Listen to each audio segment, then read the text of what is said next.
There is a challenge that is coming from digital currencies such as blockchain technologies. So I think it's important to share that anything can be tokenized. All the money. I like the idea of a gold standard. I mean, it could be used in a very cryptocurrency way. Very much sooner than a lot of people understand or think. We will be all at a level playing field.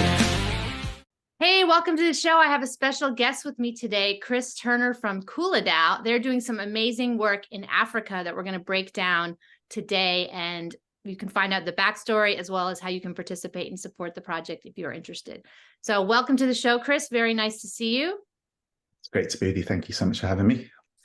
What I'd love to do is just sort of go back in time. And before we get into what Kula Dao is doing today, let's hear the story. Like, where did this project come from? What inspired you to take action in this particular market to support? Great. Well, again, thanks for having me.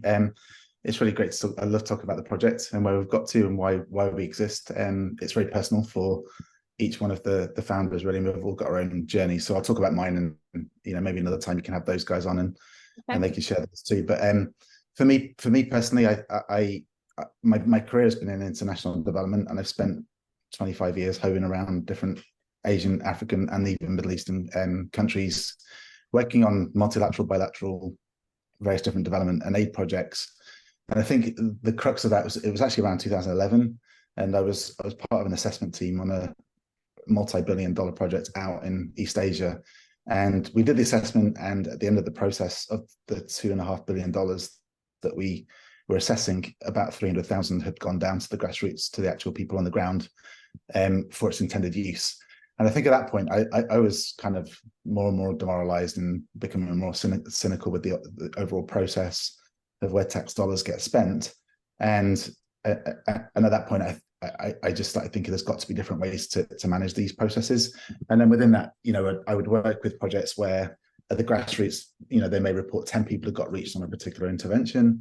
And then by the township level, it had gone to 15. By the time it got down to the city, it was 20. By the time it got reported up to the national offices, it was 50. And you would just see how numbers would get manipulated across the entire spectrum of impact. And that, again, that was another point of kind of disillusionment, really. It's like, what are we measuring? How are we measuring it? And how are we spending tax dollars, taxpayers' money, in ways that are really just being squandered through corruption, through various different levels of people covering their backsides, in order to keep the money flowing and keep the process going. Okay. And that was really for me a point of, I can't stay in this industry much longer without seeing some form of substantive change. So I went and did something else for about 5-6 years, and moved back to the UK. I'd lived in Asia for about 22 years at that point, got family in Africa, in Uganda particularly. So again, just living internationally as an expat. And then we moved back to the UK about 5-6 years ago. And just before that, I'd started to get really interested in blockchain, had started to understand a little bit of the technology, what it could do. And I went down to a conference in Bangkok and was surrounded by 20-somethings that had all bought Bitcoin at $5, and were all proud of themselves, super millionaires. And I kind of started to write it off because I thought, oh man, these guys are full of hot air. And then I went to a presentation from a gentleman that was working for Maersk Shipping, and he basically presented how that year they put their entire inventory on chain and saved $4 billion because they could actually track everything. And that was the point I realized, okay, this is a solution to global issues, and started to study a lot more about blockchain, and get into it and start to realize, okay, there's an application here to the problems that I've been facing and the questions I've had about this particular industry that I've been working in. And then my wife got she had kidney failure. So that kind of took out 3 years of our life, came back to the UK, and didn't really pick it up until kind of during COVID, when kind of sat around waiting for the world to start again. Did a lot of research, was really interested, kept researching, and ended up on a phone call with now one of my partners in the team that's established Kula Dao. And it was through a mutual contact, and the remit and the question was how and is it possible for developing communities that sit on in-ground assets to actually participate in and have a share of those assets, which is often not the case, right? So again, I've worked in projects where I've seen industry and or mining companies come into a particular community, they extract at will, and then leave. Even one of the bigger projects I watched in East Asia, they set up community groups, pit them against each other, had them fighting over a small pot of money for 10 years while they busily got on with extracting the minerals from under their feet.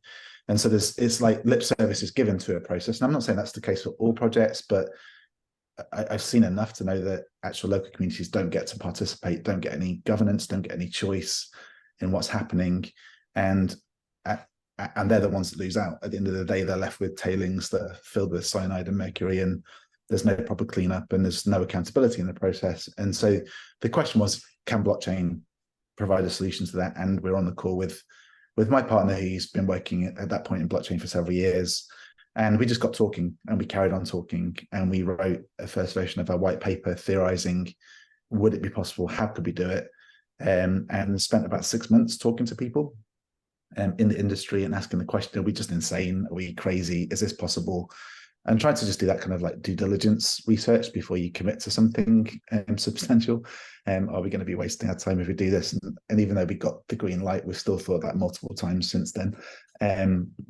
So we did, and about 6 months in that process, one of my partner's colleagues in his other business had been onboarded, a super smart guy, and some of the problems we had with the tokenomics and the actual structuring of the project, we didn't know how to solve to address some of the particular problems that even come with this particular type of structure. And he spent a couple of weeks on it, came back with some solutions which did make sense and helped us theorize, okay, this is actually practically possible to build. And once we kind of, that was kind of the missing piece of the jigsaw really, and then the three of us decided we were going to really go for it and build the thing. And then that's kind of how we got going. So this would be about 18 to 24 months ago now, which feels like an eternity, but it's been really quite quick. And then pretty much last year, we spent the entire time just building out theoretical constructs, making sure that the overall protocol would work, and then looking for the investment to build the thing. So we self-funded for the first 8-9 months through my partner's business, and earlier this year got some good investment, and we've been building for about 9 to 12 months now, and things are really taking off in a good way. So it's been an exciting process, and again, just really hopeful that some of those earlier problems that we identified, that what we're building will actually move to solving them. That's the hope, but we feel like we're in a good traction as well. So from a very high level, what is the problem that Kula Dao is trying to solve? So addressing the problems that we talked about a little bit, but honestly, it's more about, it's not about changing or revolutionizing existing financial systems. It's really about creating a structure that allows a greater equity across the different stakeholders. I don't think, we're not trying to be utopian and solve the world's ills and become this shining example that's different to what goes on, but we are trying to move the needle, and I think that's possible in the context that we work. I've worked in these places, nations, areas for a good portion of my adult life, and the nuances and the difficulties and the contexts are also different, so difficult that it's not just like a one-stop solution, right, to solving the world's ills. Often there's a lot of utopia and hope of what blockchain can solve, but what we're really trying to do is create a broader structure that the various different stakeholders that are affected or involved in projects all share equitably, not equally, but equitably in a way that's actually moving the needle and making the space for opportunity for everybody, and so the value shared across that whole pool of different stakeholders. So let me see if I can sort of simplify for some of our listeners who are new to this project. So there are an abundance of resources in Africa, many of which are underground, and historically, third parties have come in and taken those resources essentially for their own profit at the sort of sacrifice on the part of the local communities.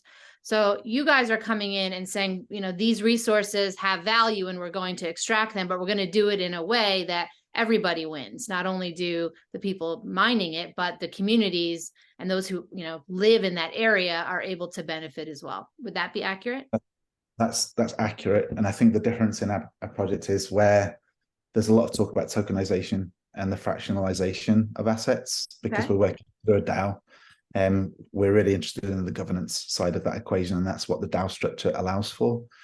So whilst it's true that through the tokenization, there is, in a sense, a fractionalization of the asset, what we're doing is we're working through the governance channel to provide a way that people get a say over the choices. So that, that may mean that a community is part of the process and chooses not to mine in a particular way, or chooses not to mine. It gives each of the stakeholders a way to participate and have ownership in the process as well, rather than just tokenizing an asset and fractionalizing it and selling it off, which isn't a bad thing. It's just that we're choosing to go in a little bit of a different route because we think that the issue of governance is really important to that process, and actually giving people agency and choice in that. Again, there's lots of problems that come with that, but that's also part of the model that we've chosen to go down because we believe it's important. So let's just make up a hypothetical project to sort of understand how this works. So let's say it's discovered there's an abundant mine of emeralds in a country, and you and the team decide that we're going to set up a DAO there. What are the types of things that the community would vote on in terms of governance? Like, let's see some examples. Yeah, so I mean, it's a great question, and we're actually just we're fairly well down the road for our first kind of project that's proven out the concept. And we haven't put that on chain yet, simply because we're working on the legal jurisdictional side of the equation to make sure that that's all above board. But in that particular scenario, it's let me, if it's okay, just use that kind of first use case as an example because it's a little bit more concrete. In that particular space, it's like, okay, they've taken a vote on pay parity, so women and men are making the same in terms of salary, giving the local community that are mining in the mine the choice about their own type of remuneration rates, environmental concerns, community concerns. Is the road going to be improved? What sort of investment goes towards the local road because there's local improvement and investment? So those are the types of things that would be involved in the process.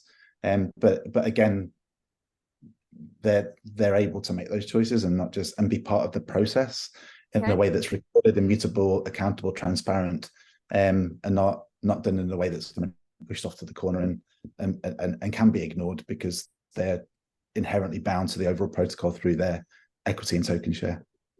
So the governance part means that the community members get to vote. So do you have like a online app that they vote for? Like, what's the process for that? Yeah. And we're actually working it out now. So it was really, again, we were just on the ground in our first regional DAO last month, piloting out just a basic UI UX that enables people to participate. And the way that we're working that in different contexts is going to be different depending on the level of technological penetration that's in the locations that we're working, right? So in this place, they've got local cell phone masts able to connect and do have smartphones to a certain level, not everyone, but again, we're working with what we've got in those processes as they evolve and grow. So again, working to find out the most effective way that works on the ground in the community that we're working with is part of the process that we're trying to solve for and work through. Again, I think, I remember I was first earlier in my career watching Tibetan nomads on the back of horses with cell phones, totally leapfrogging the technology of landline because they just didn't need it, and just watching the local economic improvements that came through that technological penetration in those communities. I think one of the things I was thinking about before coming to this conversation was the issue of tokenization, and these types of processes I think will be normative in 10, 15, 20 years. And what's really great about this process is that we're very early in the journey and able to start introducing these concepts at a very, very early stage for the projects that we're engaged with. And I think one of the really great moments with the particular partner we're working with on our first regional DAO is great because they're actually conceptually they're probably one of the first projects in the world that's operating a tokenized project as a DAO, definitely in the country, probably in the region, but they get to be first movers in that, and that's really exciting to them because of the influence that they know that will mean for them 5-10 years down the road. And one thing that we've even noticed here in the United States is that we're still very early in this blockchain revolution. Do you find that is difficult for your project because people just aren't familiar with this idea? Yeah, it's a great question.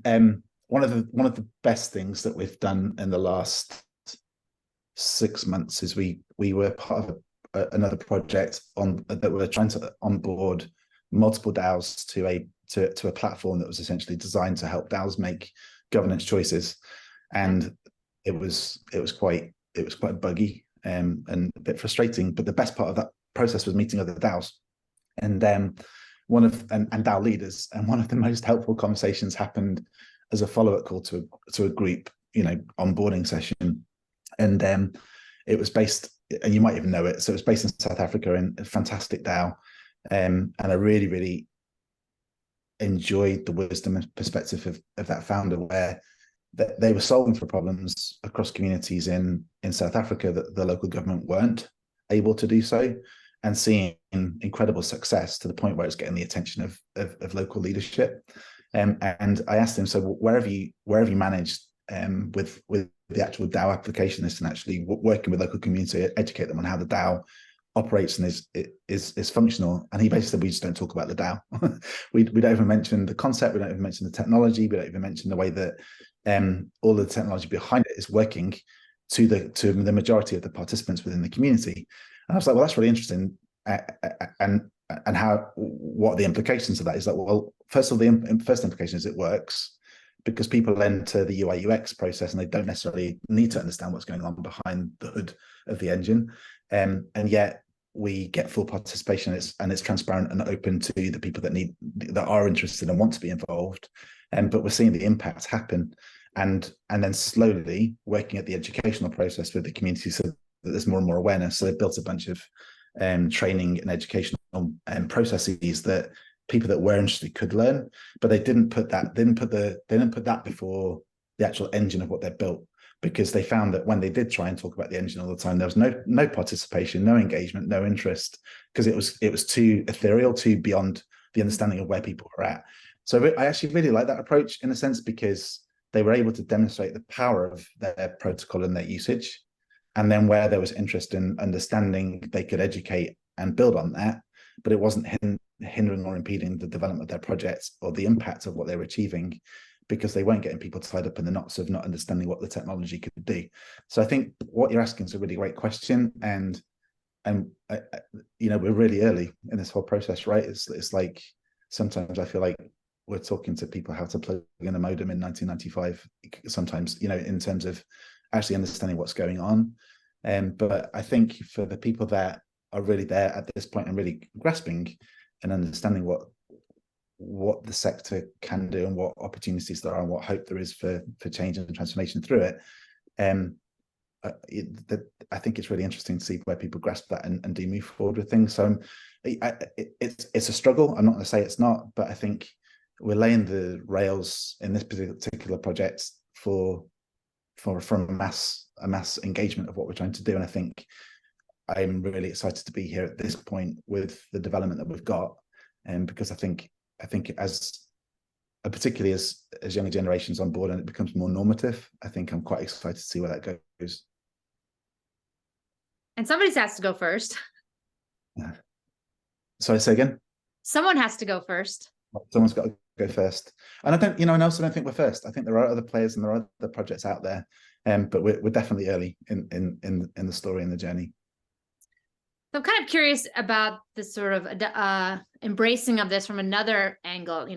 We discussed earlier in this interview that historically, a lot of Western businesses have come into this region and exploited them. Is there a distrust that you're having to work around that to prove that you're not another one of the same sort of people trying to do the same thing? No, I think that's a great question. I agree with what you said, and maybe just agreeing with what I said, and was kind of agreeing with each other. But the process of the partners that we've chosen and are working with at this point are not just kind of picked out of a hat and hoped for good results. We've been really deliberate. Okay. So with our first regional project, and the key gentleman that we've engaged with comes to a 40-year relationship with someone in our network and our wider network, and that's the same for both the second, third, and fourth projects that we have in the pipeline. So the relationships, I think, have become more key to how we've been building. And because in that context, then we're not, it's one of the easiest, kind of boxes to fall in. It's like, oh, are you just like another colonial enterprise that's coming in to take away what we're doing? And we're really being deliberate in how we approach the process. And I think that's, again, where the DAO really adds value, because it kind of levels the playing field in many ways, because smart contracts don't look at difference. They just operate pretty, with ones and zeros. And that really does help, but it doesn't mean that we're not having to be really sensitive to those considerations and questions. But I think I'm so thankful that the first partner we're working with is really, really a strong relationship, and really has thought through quite a lot. They've thought through a lot of the issues before we've even arrived on the scene, and then wanting to engage with that because they want to add the technology to the process, because they're innovative entrepreneurs, and also kind of working with us to kind of work through that pilot process to see how it can work for them and how it can add value. Yet they've done a lot of the groundwork themselves, so we're kind of partnering with them later in the stage of the journey, and then applying that model with them on a couple of other projects more early, and then in other contexts and countries we've built a lot of trust, which is the kind of, we talk about these things, but it's the key commodity at a relational level before you start thinking about the technology. And I think that's been tremendous add value for us at this point. I'm curious of your opinion of something that's related but a little separate. So at Valhill, we have a thesis that nations of the world are going to be moving back to asset-backed currencies as this sort of fiat money system, house of cards, starts to crumble. And obviously, there's a tremendous amount of these resources in Africa. Have you engaged at all with sort of the leadership at some of these countries to even sort of discern whether using these assets to back the sovereign money is something they're even considering? We have not, partly because we're treading really carefully, which you will probably understand why that is. Most people on the call probably, or listening to this, probably will understand the why of that. And so the jurisdictional legal questions that come with what we're trying to do aren't without contention, particularly because of the issues that you just named, right? As there's a kind of a rebalancing and a reshaping of the economic systems that we're all looking at. And so we're being really careful on purpose with that. So working very deliberately with projects, but it doesn't mean that we've not had interest, because we have. And so, again, I think that's more of a milestone down the road for us as to where and when and how those conversations come. But we're working really hard to make sure we've got a strong footing before we get to those conversations, so we're not getting ourselves into hot water. However, I think the natural reality is, in time, that's where things will go to. I totally agree with that assessment. We're not trying to be that at this point. We're trying to work at solving the questions that we've been initially presented with, but there is interest from a number of different countries at more senior levels of government as well. Because that sometimes is what comes up when you talk about tokenization of assets is, so I have this tokenized asset, can I use it as money to buy things? So let's talk a little bit about the tokenization with Kula Dao. If I'm a member of the community and I have these tokens, what can I do with them? Yeah, so initially, it's a great question. So we at kind of a basic level, our starting point with the community share is about 20%. Again, and that changes with each project depending on what the local concepts and dynamics are. And then the main priority of that is essentially, yes, that gives you right to participate in the process of deciding where that particular project moves and goes. But there's also this big, essential pot of cash that comes from that as the asset matures and creates value. What does that mean? So yes, they have a token share. How we pass that out, how we work with local communities to make that share work well, is very much on a responsibility of our projects in terms of then the partners that we work with. So again, minimum viable product, first step, first project. The entity that we're working with have a foundation, and that foundation will be stewarding that particular process with the local community, and they've already put about 15 years work into that journey. So again, we get to benefit from that, and then work with them. How are they going to distribute tokens? What will that look like? What will people do with the tokens? How will they work through the token supply, and they're currently in design. So and it becomes kind of like a playing field at that point. It's quite fun, from my perspective, because yeah, the interesting thing here is that local people are starting to choose to do what they want to do with that supply in ways that are meaningful and helpful to them. So one of the things the local communities ask for is an education process, and so essentially where there's educational need, people can essentially then go through their training and be rewarded through their token supply. So they're actually being incentivized through what the community has, but they're building incentivization programs to build the skill sets and the human capital for the local community that's required and necessary, that's not currently there or where people are interested. And that's even moved up to potentially working with a coding program in the capital of the country to help people move into coding and actually working on blockchain technologies. They've pretty much mapped out a whole process from start to end. Another thing that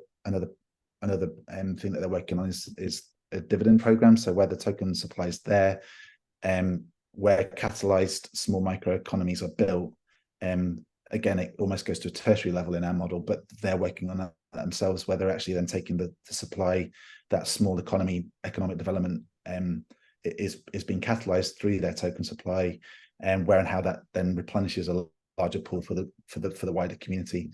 I think one of the things that we're really, really concerned and conscious about is that you suddenly give a community that's not got necessarily access to an asset, it's not without its dangers. And again, I can give an example from my experience where I watched in Eastern Asia, the west part of kind of Central Asia, a nomadic community essentially be given a lot of land, a lot of money to essentially stop their herding practices and move into towns, and were given the financial support to do that. Not a lot, but it was enough to lead to rampant alcoholism and drug taking that depressed and ruined the entire culture, right? So there's got to be processes that are well thought through for these things, and we can't just essentially just give people tokens. It would cause, that they can sell them on, and it would cause all sorts of problems. So within our regional projects, we manage a buyback process. So we actually are able to control some of the ebb and flow of that capital. But then it's done in relationship with the entities that we're working with on the ground, and in that particular project, and it will be the case in all of our projects. And we've got a team of people that are working with local authorities, local chieftains, local elders, and making sure that we're managing that process well with them and their steerage and guidance. And because we're very conscious that could completely torpedo and tank a culture or a community, and if they're given too much money up front. That's a great point. I hadn't even considered that. If you have people who have no financial literacy because it just really wasn't relevant to their life, you now give them a bunch of money and they won't know how to use that money wisely. Yeah, but it's also say that they do have incredible entrepreneurial drive. What's the capacity drive? Yeah, and so often we think in these terms in binary 1-0. This is good, this is bad, and it's like, well, it could be bad, but it could be really good. So how do you manage that process and manage the tension between those two extremes? And that takes nuance, and it takes experience, and it takes a lot of research and learning and professional support. And so we're engaging at that level. We're not just kind of solving for a problem and then creating more problems, but we're actually really aware what we're trying to do will create more problems. Like it's not this utopian solution. Things will go wrong, and we'll learn from that. We'll adapt and change, but we're conscious of that going into the process of what we're trying to build and what we're trying to achieve. But in giving people access to capital and the support to do things with that well, I think we're really. I'm not sure what we'll find, but I know that there'll be some people that emerge in those processes in each community that do tremendous things and do bring transformation to their people. I'd love to tap into your long-term vision. So let's say it's 15, 20 years from now, everything has gone even better than you possibly imagined. What do these communities look like after this DAO has been in place for extended period of time? Yeah, I love your questions. These are great questions. I think, we were just, again, I'm going to keep going back to what we've just seen, and really beautiful community, kind of forgotten and left on the edge of the country. And it was really great. So probably 6 weeks previous to being there, they just had the worst rainy season that they could remember. Really big cyclone, washed out roads, bridges, and we were watching then women pull water out of the dry riverbeds with cups. And and the next day, we, as part of our intervention and support, we supported our partner to do some CSR work by identifying a water source and having them drill it. So the next day we were able to commission a water well of about 350 million litres of water, which has the potential to overhaul agriculture in that total area. There's no central plan because that area has no water, and yet we've tapped a refilling aquifer through the project, which is wonderful. And that just catalyzes so much hope, right? So even on that project, they're thinking running a community dividend and cooperatives and farming outside of the rainy season, which is a first, and then working agriculture on the types of products that are out of season, and they would have to go several hours into the local town to get an extortionate price because it's coming from another part of the country. So all of a sudden there's a rapid upgrade to the types of nutritional value and access to good stock that they have because it's been grown locally. That's in the pipeline and coming, and that's in year one, right? So then you've got a mine that's now functioning, paying staff at a good rate, nothing extortionately high, but a competitive rate that's above market standards. And as soon as that happens, then you've got people that start showing up on the roadside to sell because people have the capital to start buying things, which starts new types of economy. And so this is, in a short time. So if you ask me in 15, 20 years, I would love to go back, and we've already talked about it. So this first trip, we did extensive video work of the community as almost a picture documentary of where things are at. And then our hope would be we go back in 20 years and there's good roads, there's good bridges, there's local transport that's able to get the kids to their schools that are in place, healthcare centres, and just across the board rise in the water level for local education, local transportation, local schools. It's like we asked one of the community members, what are your aspirations? What are your hopes for the future? And their response was like, I would just love a road. They're asking for like basic stuff that we take for granted, but the reality is they're walking 3 hours to work each day and back, whilst then working for 8 hours in the mine because there is no transport, there is no good road. And so I think the potential and the hope of the future is expansive, and across the board in these different places, that's what we really hope for, where the local economic catalyzation of small economy really brings the transformation that I think these larger scale projects don't bring, because they often come in, stick a band-aid on the larger issues, and the money spent, the photographs are taken and the donors are gone, but the actual intentional outcomes are never tracked, never considered, and often go awry or don't get used in the right way because people skim and or other unknown factors kick in. And again, I think the hope would be that where we're working very intentionally with local communities along the way, we'll see some of that transformation unfold. So it sounds like an example of the well, that you come in as this catalyst that puts one vital piece of infrastructure in place, and then the ripple effects, the second and third order benefits, like they just keep going out and out. Now you have healthier people who can pay attention in school. You now have a stronger workforce who's actually physically able to do more because they're not drinking this like tainted, almost poisonous water. You can grow food now in a longer calendar because you're not stuck to when Mother Nature decides you can have some rain. Now you have more food, again, healthier population. Now you can sell the food. You have a new economy. It just seems like there's an endless list of benefits that could come from something that we in the West absolutely take for granted, which is clean water.